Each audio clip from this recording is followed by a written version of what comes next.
But I want to give a talk that I think will give you a perspective on America and on the election and on the potential situation that we're facing. And, God had Israel come into the promised land, and their system worked for 400 years, but then it flipped and they got a king. And then after a while of not repenting, he let them get taken over, and they got taken off the land. And so if God did that with his people back then, it's a serious thing that we're facing. And I think you're going to find my talk interesting.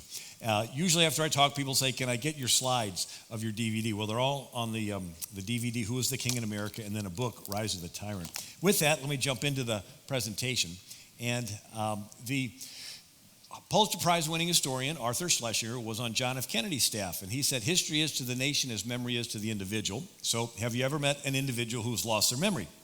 Maybe they have Alzheimer's. They forgot who they are. They forgot who you are. They can be taken advantage of pretty easily. Guess what? We have national Alzheimer's. Here we are, the freest country that planet Earth has ever seen, and we forgot how we got here. We forgot who we are. And guess what? It's being taken out of our hand pretty easily. So it's of the utmost urgency that we get our memory back. And so there's a sales technique. If I was a toothpaste salesman, the first thing I would do is say negative things about the toothpaste you are currently using. You're still using that old stuff. It'll eat the enamel off your teeth. Ooh, you're repulsed by it. Now I got you into the neutral. You are sort of open-minded. What are all the toothpaste out there nowadays? And then I can give you my pitch for this target control breath freshener stuff. And so they apply this culturally. And they say, well, your founding fathers were terrible. They took land from Indians, sold people into slavery, and the students are repulsed by them. Now you got the kids into the neutral. They're sort of open-minded. What are all the belief systems out there? And then you can give them your pitch for socialism or LGBT or Islam. And we see this happen actually in Europe, where Europe went from a Judeo-Christian past, right? It used to all be Catholic and Protestant Reformation with Jewish neighborhoods. And then it goes into this French secular neutral with the French Revolution and Robespierre and prostitutes and all kinds of immoral stuff. And now Europe is entering an Islamic future with Muslims coming in large numbers. And the number one name for newborns in London and Milan and Brussels is Mohammed. And so we see that we need to get our memory back. Do you know there's approximately 6,000 years of recorded human history? I went to the Pergamon Museum in Berlin, and they got all these artifacts that goes back to ancient Assyria and ancient, Egypt. And it has right on the wall, writing was invented around 3300 BC, right? It was Sumerian cuneiform on clay tablets in the Mesopotamian Valley. And then around 3000 BC is when Egyptian hieroglyphics were invented. And then around 2600 BC is when China, their yellow emperor, had his scribes invent Chinese characters. And so you round it out, 3,000 or 4,000 BC, and we're around 2000 AD. That's around 5,000 or 6,000 years of records, of human beings writing down human records. And so here's a quote from Franklin Roosevelt. He said, 5,000 years of recorded history have proven that mankind has always believed in God in spite of the many abortive attempts to exile God. So he says 5,000 years. Here's a quote from Richard Overy. He wrote the Times Complete History of the World. No date appears before the start of human civilizations, around 5,500 years ago. And then Justice James Wilson signed the Declaration and the Constitution and was put on the Supreme Court by George Washington. He said, after a period of 6,000 years since creation, the United States exhibit to the world the first instance of a nation assembling voluntarily and deciding that system of government under which they should live. And then there is Daniel Webster, senator from New Hampshire. He says, miracles do not cluster, and what has happened once in 6,000 years may not happen again. Hold on to the Constitution, for if the American Constitution should fail, there will be anarchy throughout the world. These gentlemen thought something really unique happened in America out of these 6,000 years of history. And so 6,000 years is not that long. It's only 60 people living 100 years each back to back. How many of you have met someone who's lived 100 years or close to it? All right, maybe a grandmother. We're talking 60 grandmothers, and you're all the way back to the beginning of recorded history. It's not that long ago, but it's been a 6,000-year quest to rule the world. So now that we have 6,000 years of records, what do they show? They show that power keeps wanting to concentrate into the hands of one person. And so we see the Bible story of Nimrod and the Tower of Babel. And the Jewish commentator Josephus said Nimrod wanted to build a tower so high that if God destroyed the world again with a flood, he could survive on top. So it sort of had this defiant, in-your-face attitude toward God. And God came down and confused the languages, and the people, what? Scattered. So we see this first illustration of concentrated power and separated power. You ever see that movie, The Terminator, with Arnold Schwarzenegger? And there's this killer robot from the future, and they blow it up, and then everybody's relieved, but then the little pieces of the robot melt into little silvery balls, and they roll together into this little silvery pool, and then out of the pool comes the hand of the Terminator, and it climbs out and starts chasing him again. He's like, how do we get rid of this? It's like God confuses the languages, and it scatters, but every generation wants to rebuild this Tower of Babel, right? Power wants to reconcentrate with another Nimrod. I thought, in that sense, death is a blessing because at least these dictators die. I mean, think of it. Mao Zedong killed 80 million people. Imagine if he never died. Genghis Khan killed 30 million people. Imagine if he never died, So at least they die and the devil has to start all over again. But there's this clear quest, and as the centuries go on, these kingdoms get bigger and bigger and bigger, clearly with a global goal in mind. That sometime there will be the Whore of Babylon, right? The Tower of Babel rebuilt. Anyway, so every generation has its version of a Nimrod that wants to rebuild the Tower of Babel. It's like that fractal, that geometric design that keeps repeating on an ever larger scale.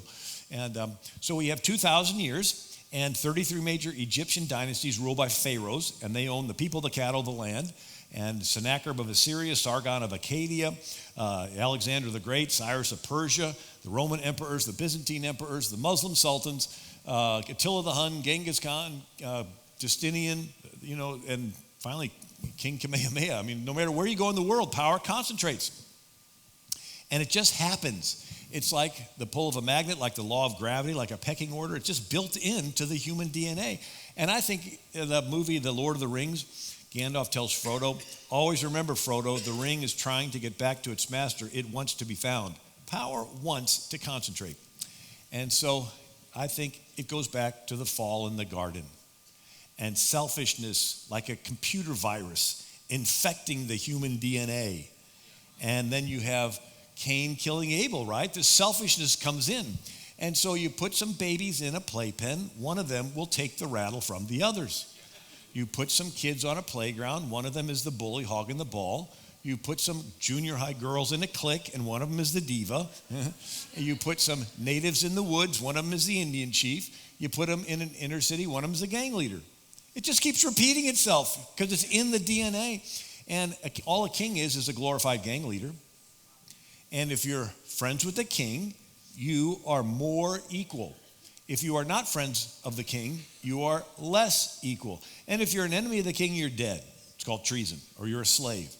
And that's the norm for world history. It's like a pyramid with the king, the pharaoh, the sultan, the emperor on top, and all those that support him and his military, and then the slaves are at the bottom. And so they would call it the divine right of kings. These kings felt like they were extra special, and they would say that they were divinely put there, and so they would have this authority to dominate people. And so the Egyptian pharaohs claimed to be the son of the god Osiris. The Babylonian Assyrian kings claimed to be king priests. The Indian Maharajas claimed to be semi-divine. The Chinese emperors ruled by claiming they had a mandate from heaven. The Incan emperors claimed to be delegates of the sun god. The Roman emperors had their statue worship. They claimed to be divine. That Japanese emperors claim to be divine. I mean, and when Europe, they Christianize it and they call it the divine right of kings. God chose me to be the king, so whatever my will is must be God's will. It's basically just a repeat of that fallen in the garden with Cain killing Abel. And here's Louis XIV, the Sun King of France. He actually owned the land that we're on, right? Louisiana, St. Louis, this is King Louis XIV. He says, I am the state. And he's called the Sun King because his subjects were planets that revolved around him. He was the center of his universe. And he says, it is legal because I wish it. Well, that's easy. The law is just the king's will forced down the pyramid on everybody, right? And so it took centuries for us to come away from this. King James I of England. He said, kings are God's lieutenants upon earth, sit upon God's throne. The king is the overlord of the whole land, master over every person, having power over the life and death of everyone. It took centuries before America was given the chance to break away from a king. By the time, and you look at these maps of world history, they get bigger and bigger and bigger, right? Genghis Khan conquers from Korea to Hungary, and then the king of Spain. Finally, the king of England had the most powerful empire on planet Earth. 13 million square miles, 500 million people, all of India, a quarter of the world's population right there, Australia, New Zealand, Hong Kong, British Guyana. It was a global empire. And America decided we didn't like the king thing. And so our founders wanted to search through history for alternatives that were attempted, and they tried to put together our form of government that I'm going to get into. So we're going to look at some threads in history and see how they turn into America. In the 1500s, the two most powerful kings on the planet is the king of Spain and the Muslim Sultan. The king of Spain is Charles V, the head of the Holy Roman Empire, and the Muslim Sultan, the head of the Ottoman Empire. Little background on Islam. Starts with Muhammad. He was a religious leader in the pagan city of Mecca from 610 AD to 622 AD. He only makes 70 converts in 12 years. He gets frustrated and confrontational, and so the people of Mecca chase Muhammad out of town in the year 622 AD. He has nowhere to go. He is a Muslim refugee. He flees north 210 miles to a Jewish city called Medina. The Jews are nice. They let Muhammad in as a Muslim immigrant. He goes into the minority neighborhoods in Medina, and he organizes a following amongst the pagans who have grievances against the Jewish government. We're familiar with the term of organizing in the community. And so he organizes a following, and then he goes to the Jews and pressures the Jews to accommodate him and his followers politically. They do, and now Muhammad is a political leader in addition to being a religious leader.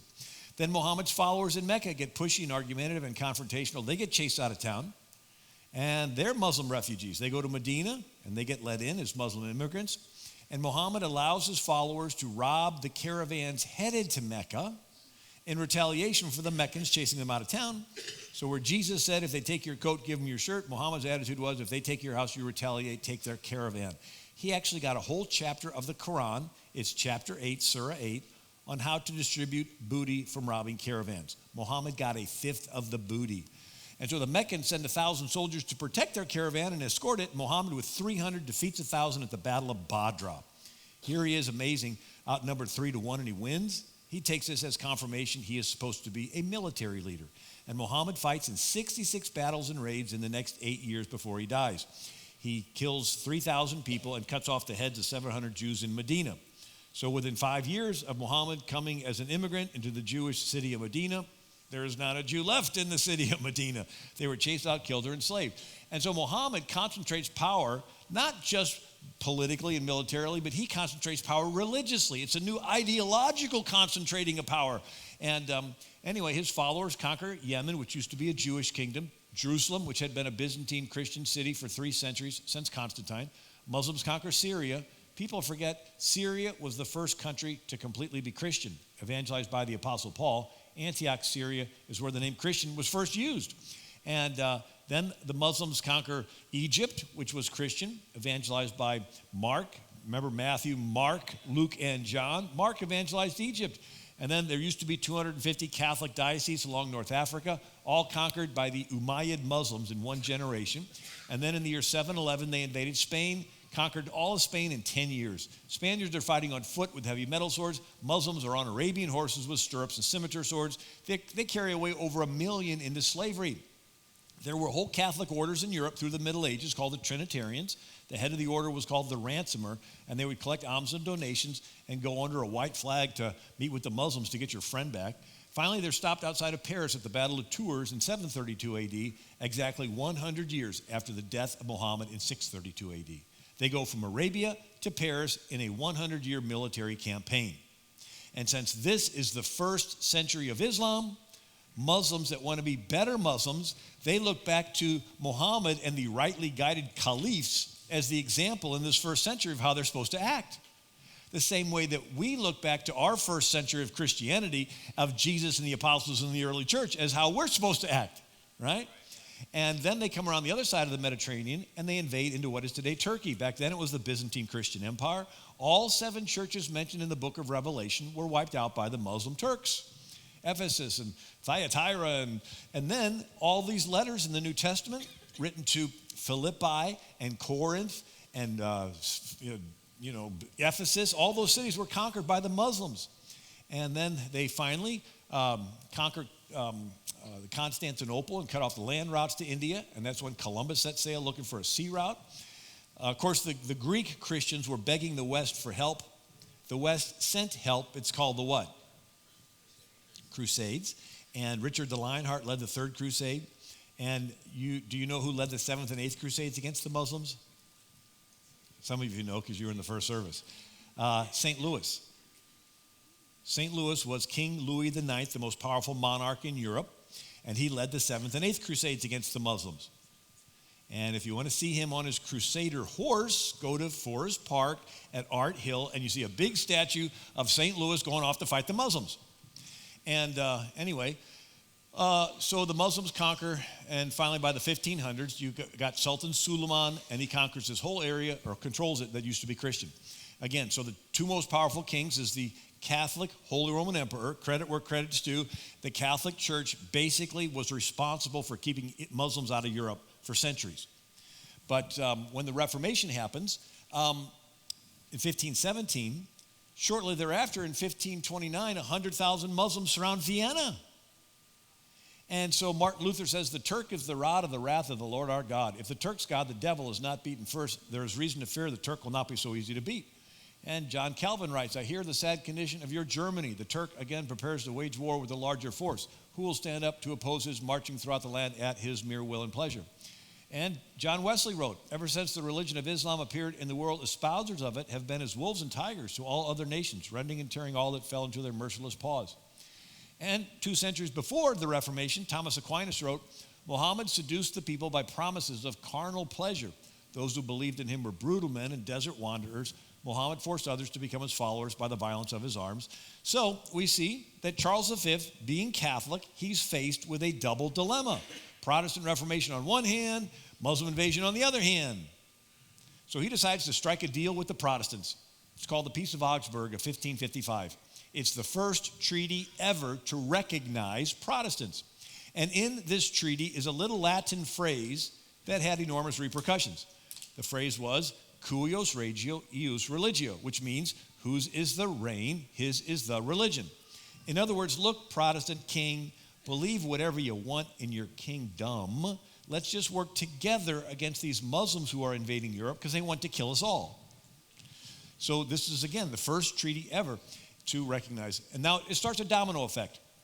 In the next century, different kings decided to believe different things. And so northern Germany and Sweden were Lutheran, Switzerland Calvinist, Scotland Presbyterian, Holland Dutch Reformed, Greece was Greek Orthodox, Russia was Russian Orthodox, England was Anglican, and Spain, Portugal, France, Austria, Italy, Poland, Ireland remained Catholic. So prior to the Muslim invasion, it was all Catholic. After the Muslim invasion, different kings believed different things. But it was what the king believed the kingdom had to believe. Right? It was one Christian denomination per country in Europe. So Europe was thrown into this confusion of mass migration in the 1600s of people fleeing one area to the other for conscience sake. All kinds of different wars. And if you did not believe the way your king did, you were persecuted, maybe even burned at the stake, and you would flee. And so we're looking at England. And it had a Catholic king named Henry VIII. And he was married to Catherine of Aragon, the daughter of Ferdinand and Isabella, who sent Columbus to America. Right? You got Columbus being sent. Ferdinand and Isabella have a daughter, Catherine, married to the King Henry VIII. It's like a soap opera. And after 18 years, Catherine does not have a son. And so Henry decides to divorce her. The Pope won't recognize the divorce because she is, after all, the daughter of the most powerful guy in the world, the King of Spain. So Henry VIII decides that he's going to just make himself his own pope. He divorces her. He puts himself on as the head of the Church of England. And he goes on to have 6 wives. And their fates were divorced, beheaded, died, divorced, beheaded, survived. So Henry VIII was not a really nice guy to be married to. His advisors suggested to him, if he really wanted to go through with this and break from Rome, he needs to stop using that old Latin Bible and get himself an English Bible. And so he does. He spreads the English Bible around the country, but something unexpected happened. People began to read it. and began to compare what's in this Bible to this king divorcing and beheading his wives. And so a group starts that wants to purify the Church of England, and they're nicknamed the Puritans. Well, the king does not think he needs purifying, and so he persecutes this group and would send spies into the churches, and if the pastor did not follow the Anglican liturgy, the pastor was arrested. And they would be drugged into the Star Chamber in the Tower of London, and they would have these inquisitions and torture them till they confessed. And anyway, they would order any heretic who didn't believe the way the king did to have their nose cut in half, their ears cut off, branded on the face as a heretic with SL, seditious libel, whipped multiple times and put in the Tower of London until they died. I mean, this is what happened to people who didn't believe the way the king did. And so they would say, I won't get into it all, but they'd talk about methods of killing people, hang them till they're almost dead, and then cut them down, and then cut open their belly. And so it's like, we're just going to be really nice and just behead you. It's like, oh, that's nice, yeah. But I mean, it was a serious thing for not believing the way the king did. Another group said it's beyond hope of purifying the Church of England. We're going to separate ourselves. And they would meet in secret in barns and basements by candlelight, little churches of groups. But they would get raided and be put in prison. So they eventually fled. And these separatists we call pilgrims, and they fled to Holland. And they were in Holland 12 years, and then they were threatened of being attacked by Spain, so they fled again. And so here's James I of England's enforced religious conformity, or he would harry them out of the land. And so the pilgrims were going to land in Jamestown. But they got blown off course. And I read through every charter of every colony, and for most of them, it's the king deciding who is going to run the colony in his stead. Well, when the pilgrims got blown off course, there was no king-appointed person on their boat. And they said, who's going to be in charge? The captain said, I don't care. It's too stormy, and we're not going to risk another boat ride. You're going to spend the winter here in Massachusetts. And they go, well, we can't just get off and have not any kind of law. So they decide to give themselves the authority, and they make something called the Mayflower Compact. It's the first constitution ever written in the New World. And it has some interesting lines like this: we, in the presence of God, covenant ourselves together into a civil body politic. So these are Christians creating a political body to enact just and equal laws, as shall be thought most meet, unto which we promise all due submission. Simple, revolutionary. The whole rest of the world, it's the king deciding who's going to be in charge, and the king decides all the laws. This is them deciding they're going to be in charge, and them. So we begin to see this switch. Instead of a top-down government, it's now a bottom-up government. And so where did the pilgrims get this idea that they could rule themselves without a king? From their pastor, John Robinson. He was a separatist pastor. He wasn't an Anglican king-appointed pastor.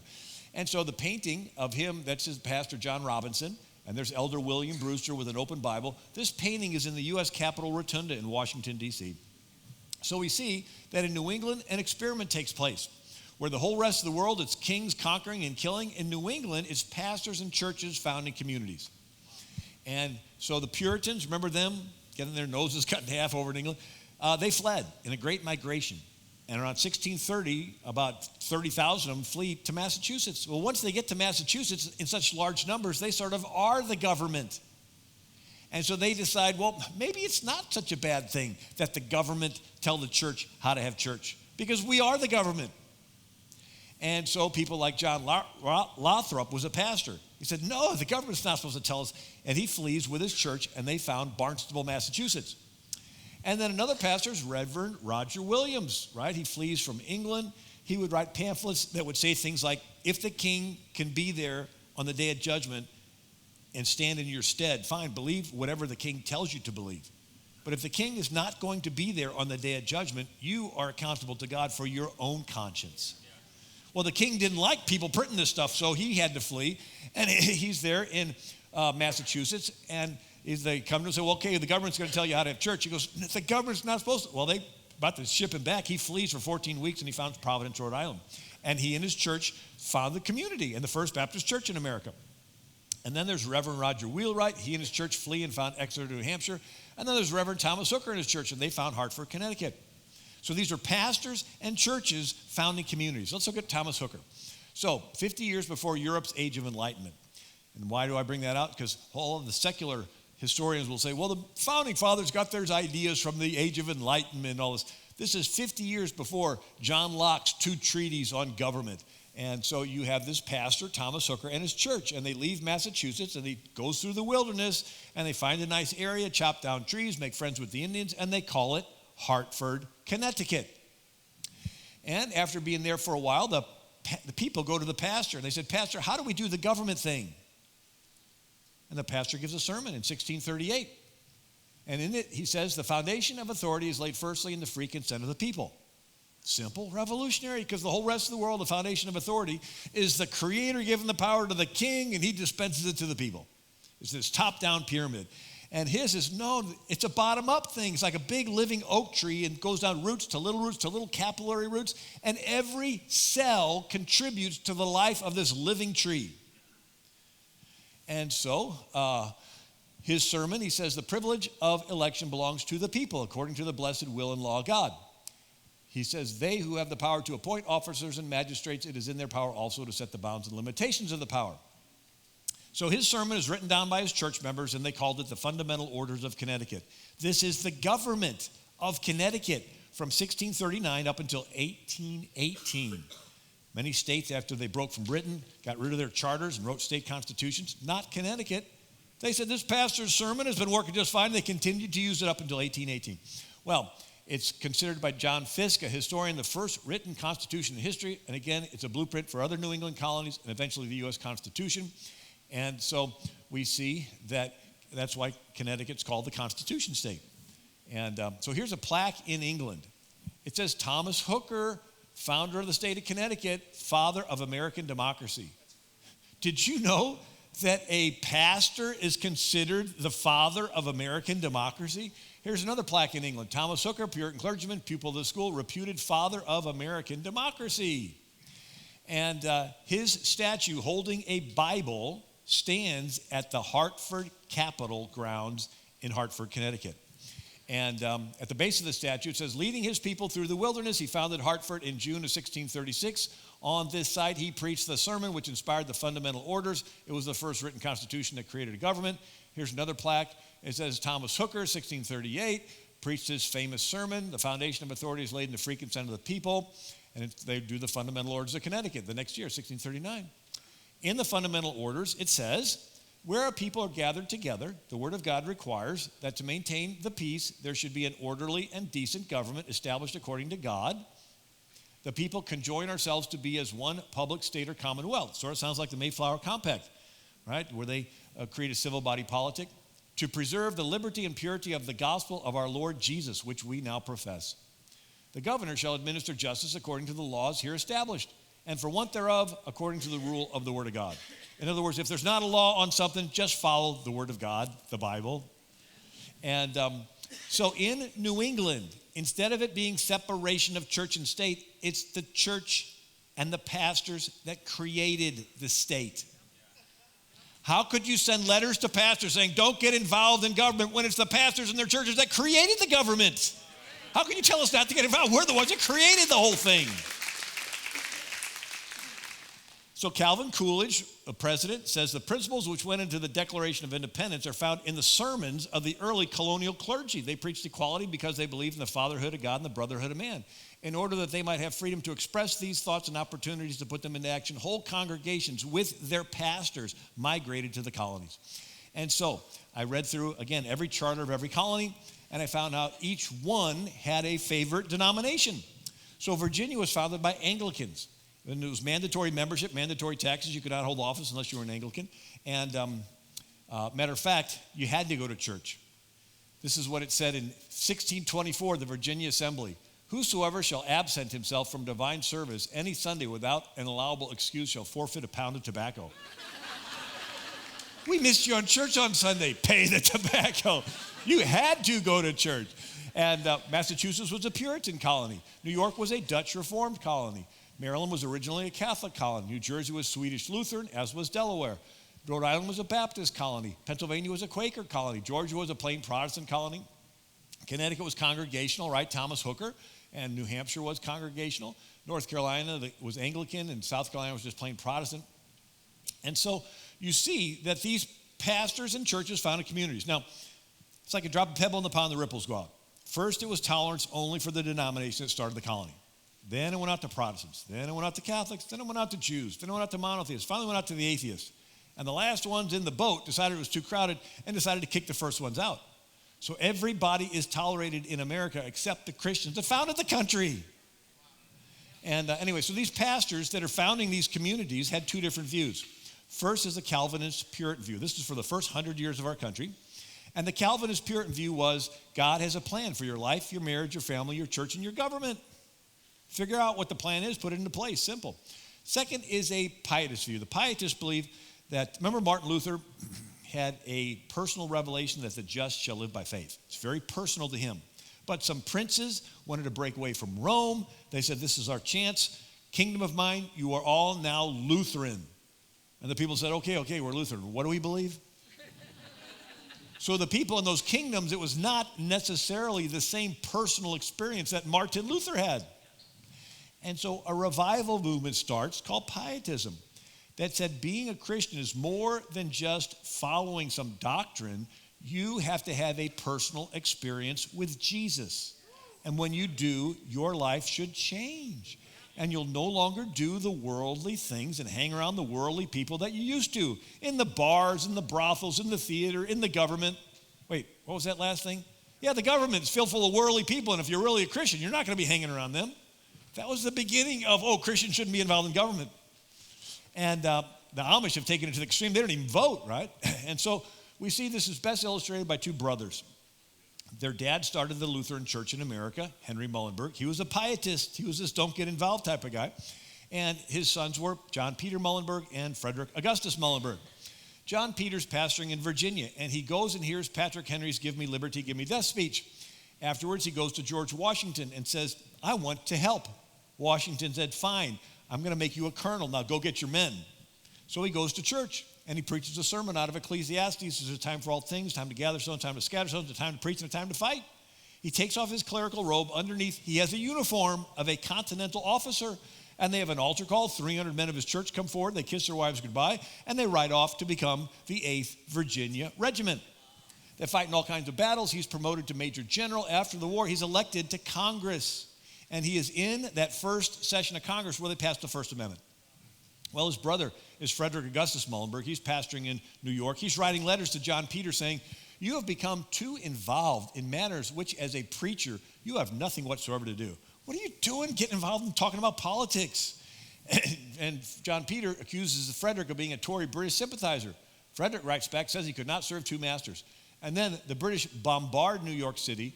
Frederick's church is burned. His wife and kids have to flee the city. And then Frederick's convinced, maybe we do need to change our mind and get involved. I mean, they're like burning our churches, okay. And he ends up getting involved and elected to Congress, and he's elected the first Speaker of the House. The first Speaker of the U.S. House of Representatives is Frederick Augustus Muhlenberg. And so there's actually two signatures on the bottom of the Bill of Rights that has the first 10 amendments. Is John Adams and Frederick Augustus Muhlenberg. Does anybody honestly think that these two pastor congressmen would vote to outlaw themselves? Would they pass an amendment that says, people of faith, pastors should not get involved in politics, even though we are people of faith and we are involved in politics? No, the First Amendment was to keep the federal government out of state business. That's what the first 10 amendments, if you read the preamble, it says to prevent an abuse of power by the federal government, certain restrictive clauses shall be placed on it. It was meant to be handcuffs on the federal government to keep it from becoming a big Frankenstein like King George III was. Anyway, so religion was under state's jurisdiction. And so I read through every one of the state constitutions. Did you know 9 of the original 13 state constitutions required you to be a Protestant Christian to hold state office?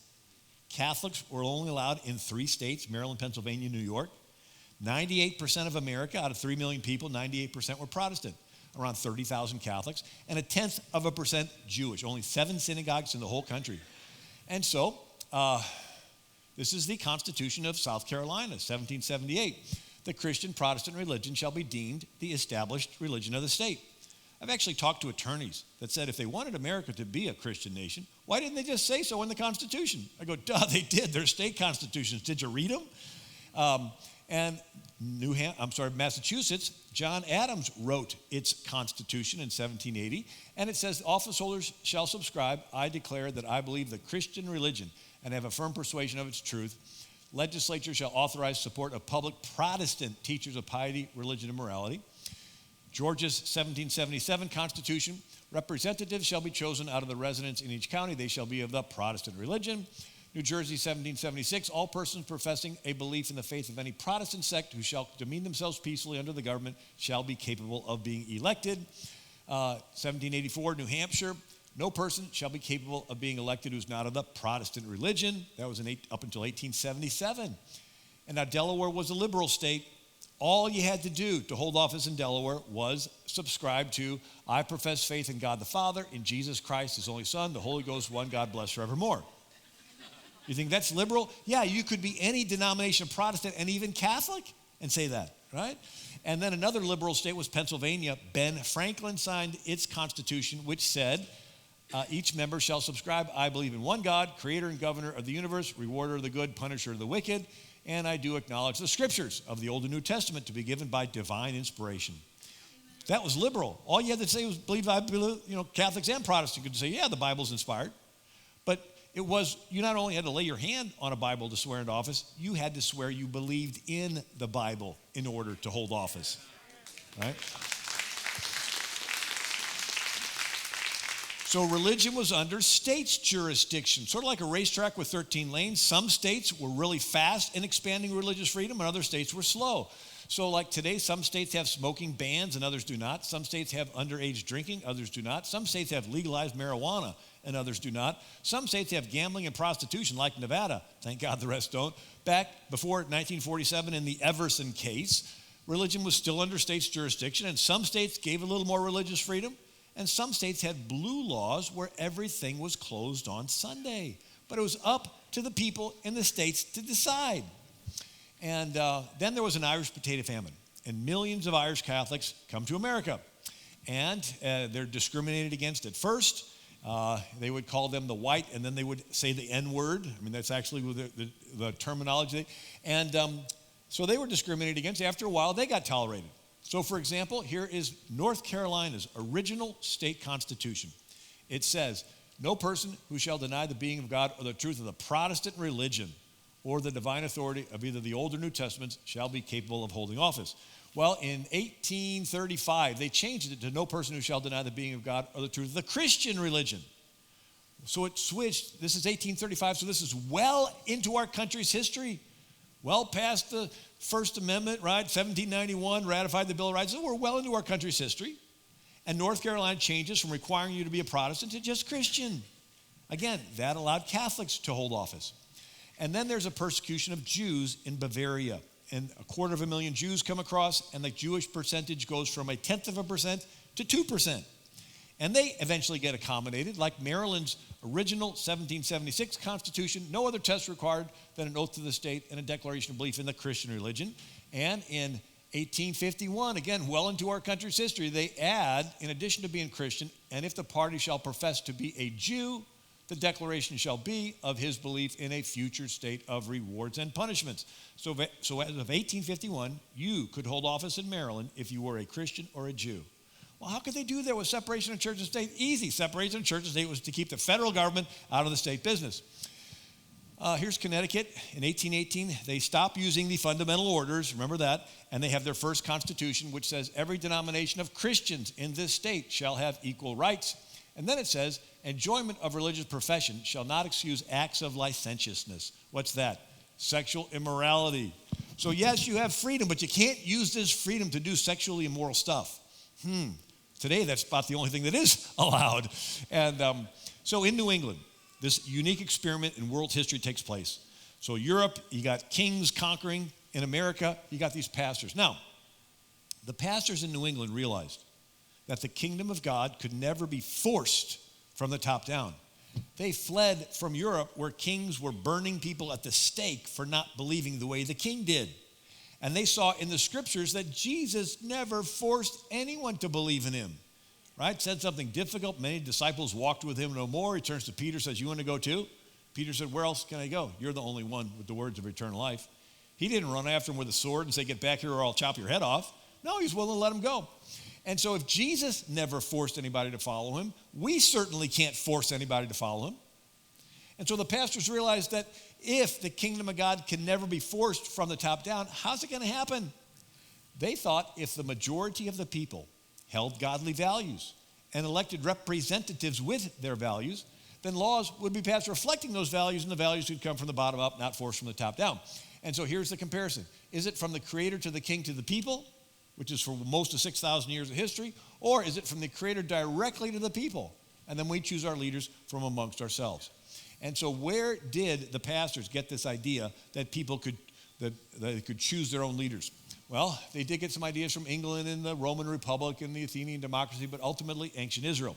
So the U.S. Constitution is written. It needs to be ratified. They need 9 states. They have 8.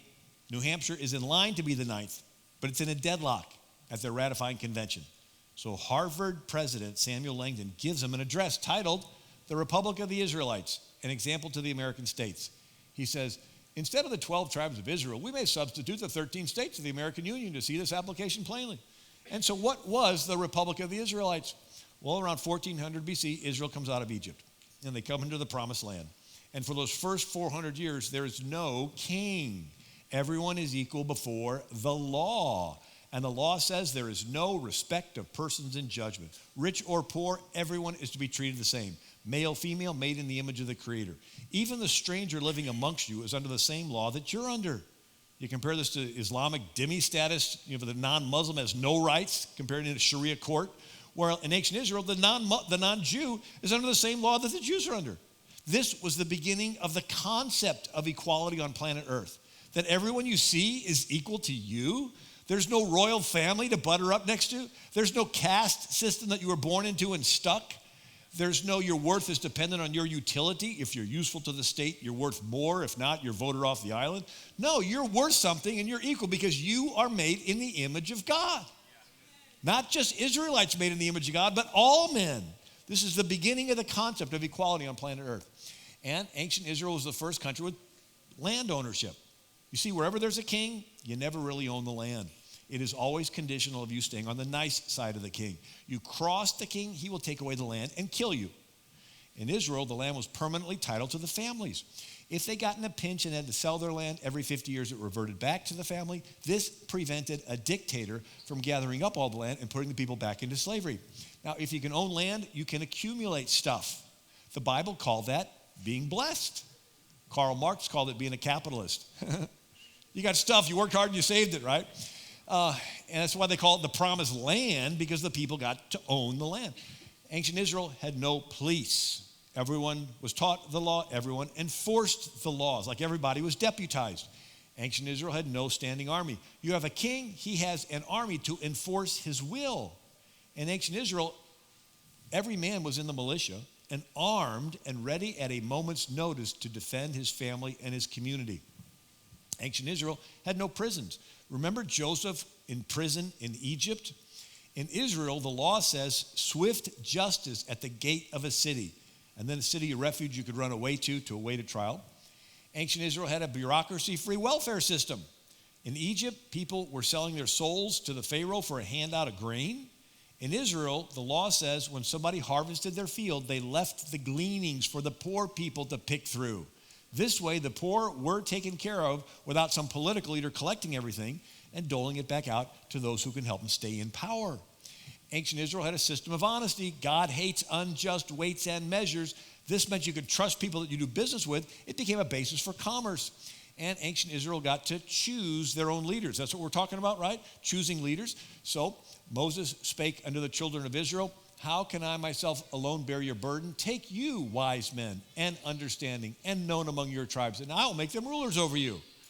And so this was an election process. I don't know, he didn't go out among 3 million people and say, you're the leaders. He said, no, take you, wise men, known among your tribes. Bring them to me, I'll recognize them. Anybody could be raised up into leadership. Gideon, here's Deborah, becomes a leader in Israel, not because she's related to the Pharaoh or the king, just she knows the law, she's honest, she has a reputation, people make their way all the way across the country, she sits under a tree and hears their cases and decides them.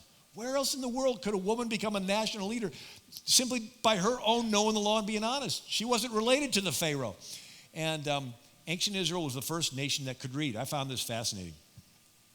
Sumeria had 1,500 cuneiform characters. I don't know about you, but memorizing 1,500 anything would be a task. But it was only for the kings and the scribes. The first invention ever was the plow. Remember, Cain was a tiller of the soil. And then people started hitting each other with them, and they turned into weapons. And then people gravitated together for protection. And when you get people together, somebody ends up being the one telling everybody else what to do. And it's good at first because you protect yourself and you live. But then this person has kids and grandkids who claim to be this elite class, this royalty, this hierarchical structure. Hey, my dad founded all this, so I'm a little more special. And before you know it, the kings claim to own everything. And it's this gang-style structure we call civilization. And so the kings wanted accountants to count everything they owned. So in China, the emperors, their scribes came up with a way of knots in ropes. That's how they would count. And like in the Middle East, they would do abacus with rods and beads. And so in Samaria, they had tokens in dishes. You know, a little warehouse, how much is in there? Well, there's a little dish there. Look at the tokens. Then they started making markings in the tokens. Have you ever tallied where you draw the lines 1, 2, 3, 4, then a line across for 5? That was the beginning of writing.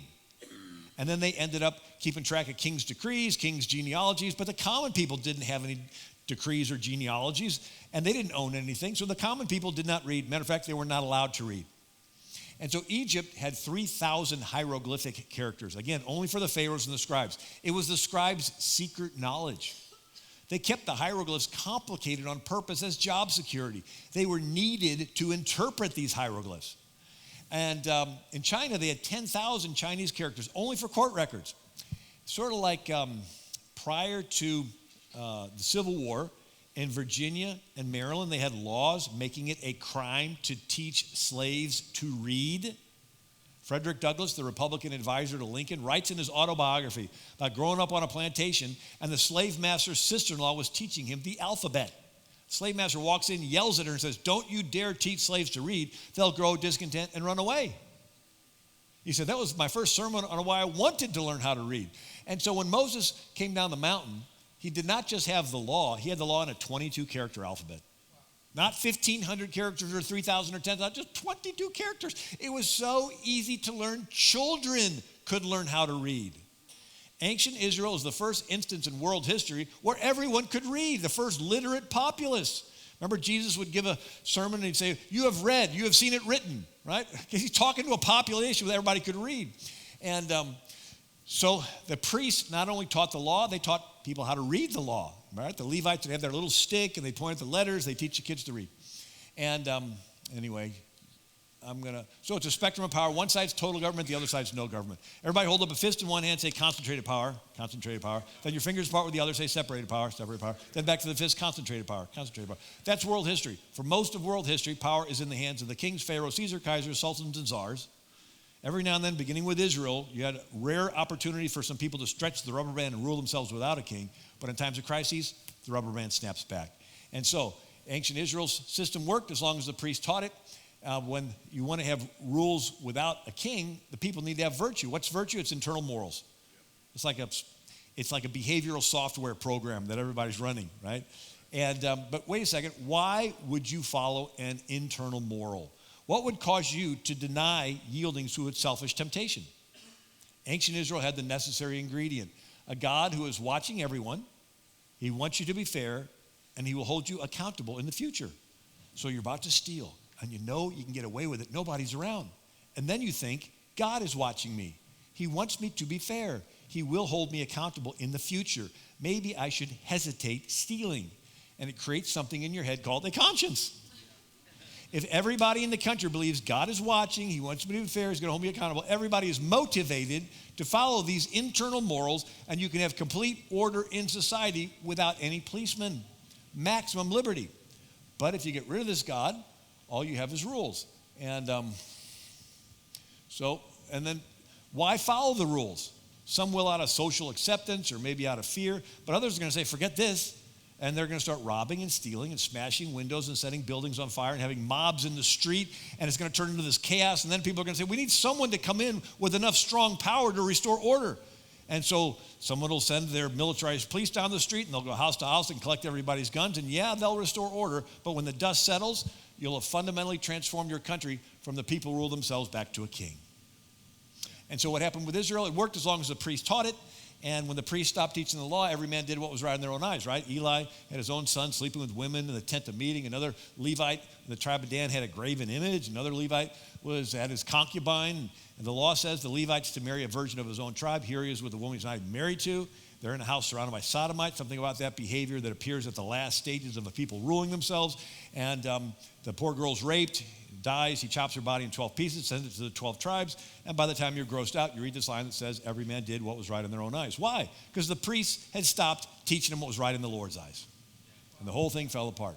And they got King Saul, who ended up turning around and killing most of the priests. Anyway, so this is interesting. You ever see these big cranes? And let's say the part that's visible is success and prosperity. But you don't notice at the very bottom is this little thing. It's a counterweight. That's virtue.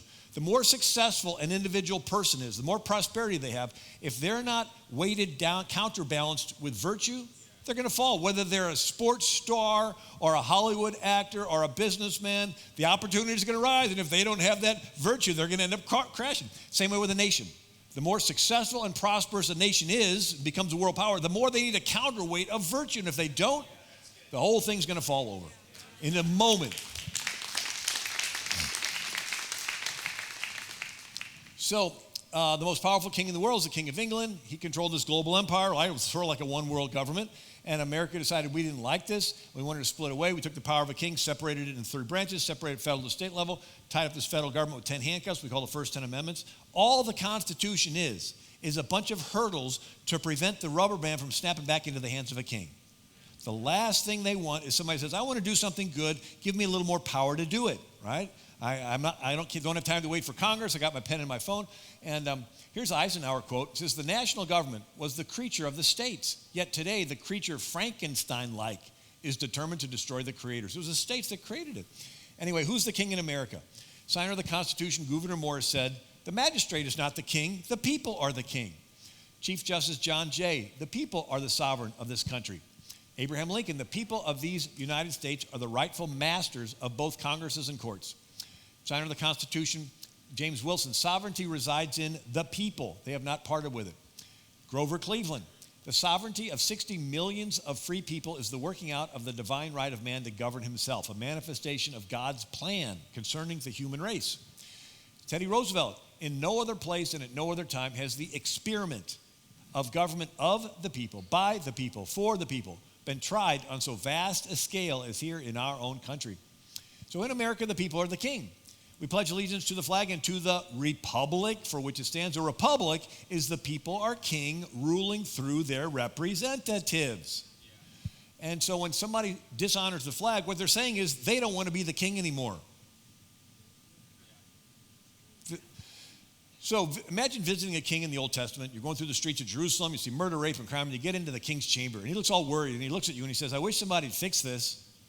You like reach over, tap him on the shoulder, and say, excuse me, you're the king. This is your kingdom. You're the one accountable to God to fix this mess. That's like somebody in America watching TV, seeing all the terrible stuff going on, saying, I wish somebody would fix it. Hello, reach through the TV tube and tap you on the shoulder. You're the king. You're the one accountable to God to fix this mess. Romans 13, every authority is set up by God. God allowed our founders to set up the authority in America. So the people are the king. The people are the ultimate authority. And the politicians are carrying out your will. So James Wilson said every citizen forms a part of the sovereign power. He possesses a vote. Not to vote is to abdicate the throne. Some say, well, don't bother voting, just sit out the election, just trust God. Well, there's a quote from Connecticut Governor Jonathan Trumbull during the Revolution. To trust altogether to the justice of our cause without our utmost exertion would be tempting providence. You do everything you can, and then you trust God. And so the most important thing is to bring people to Christ. But the second most important thing is to preserve the freedom to do the most important thing. If you are really convinced the gospel is the answer, you are going to be involved wanting to preserve the freedom to preach the gospel.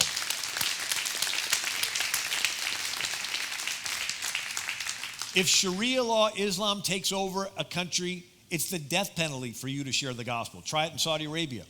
If North Korean communism takes over, you're tortured in a labor camp the rest of your life if you preach the gospel. And if the LGBT agenda has their way, look at Houston, right? The lesbian mayor wanted to get all the sermons of all the pastors, and they're wanting to define what's sin and what's not sin. Well, if they can say there are no sins, you certainly don't need a savior. They're pulling the rug out of the whole gospel. And so if the people are the king, who are the counselors to the king? I found this interesting. So in 379 AD, the Roman Empire's Christian, right? Constantine converted, and so the Roman Empire's Christian. So there's an emperor named Theodosius. He's going to church in Milan, Italy, and the pastor is St. Ambrose. Bishop Ambrose. Could you imagine being Ambrose and having the emperor in your church on Sunday? Guess what? That's exactly what we have in America. 70% of Americans, according to the Pew Forum, identify themselves as Christian. 70% is a majority. And since they're Christian, they're going to church somewhere, which makes the pastors in the country counselors to the king. Every Sunday they have the king sitting there, 70% of them. Ever seen the movie The Lord of the Rings? There's a scene of a King Theoden, and he has a spell cast on him. He's decrepit, gray hair, gray eyes. He's like out of it. He is the king, but he's out of it. And he has two counselors to the king, right? One is a guy named Wormtongue. Ugly, ugly guy. And he's whispering in his ear saying, stay asleep, don't get involved. Yes, your kingdom is being overrun. Yes, you're the one accountable to keep it all. But just go back to sleep and it'll all be over. And then there's another counselor to the king named Gandalf, and he like casts the devil out of him. And like right before your eye, the king starts to wake up. And he says, dark have been my dreams of late. It's like, yeah, you've been out of it. And he says, maybe you'll remember your strength if you take your sword. And so you have two types of pastors. One says, don't get involved. Yes, you're the king. Yes, God's allowed Romans 13 to be set up so that you are the ultimate authority in America. But just go back to sleep. And another comes in, throws a bucket of ice water on his congregation and says, you don't just have the right to vote. You will be held accountable to God for what happens. You're the king. That's why I admire your pastor Josh and Tori and Rick and Donna so much, because they care about you and they have enough to arm you and equip you that you are the kings and priests. You are the ones that are in charge, and go out and let God's will be taking place in the world through you. Martin Luther King Jr. says the church is the conscience of the state. I love this quote from John Jay. He says, Americans are the first people whom heaven has favored with an opportunity of choosing the forms of government under which they should live. All other constitutions have derived their existence from violence or accidental circumstances. He said, your lives, your liberty, your property will be at the disposal only of your Creator and yourselves. If I were to sum up the greatness of America, people say, oh, America was never great. It was, and this is why. Your lives, your liberty, your property will be at the disposal only of your Creator and you. There's no king telling you what you can and cannot do. There's no dictator, there's no emperor, there's no pharaoh. You and the Creator, you get to decide. I love the way Reagan put it. In this country of ours took place the greatest revolution that has ever taken place in the world's history. Every other revolution simply exchanged one set of rulers for another. Here, for the first time in all the thousands of years of man's relation to man, the founding fathers established the idea that you and I had within ourselves the God-given right and ability to determine our own destiny. Thank you so much.